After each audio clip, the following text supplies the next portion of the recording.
Boz çıkıyor ya. Niye öyle oluyor? Telefon sesi bozuluyor. Gecelerde biz üniversitenin önünde bağırıyordum. Annem biri çıktı.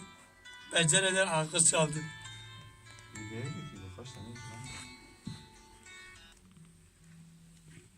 Dün gece yine sen geldin aklıma. Ve ben o gece yine uyumadım. Çok düşündüm.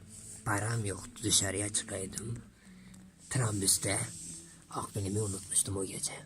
Uyuyamıyordum. Cebimde 3 kuruş para vardı. Ve ben o 3 kuruşla yarın nasıl okula gideceğimi düşünüyordum. Ve birden bir telefon çaldı. Köyden babam aramıştı. Bana dedi ki, oğlum para yok. O gün anladım fakirliğin ne kadar acı olduğunu. Ve o gün nefret ettim zenginlerden.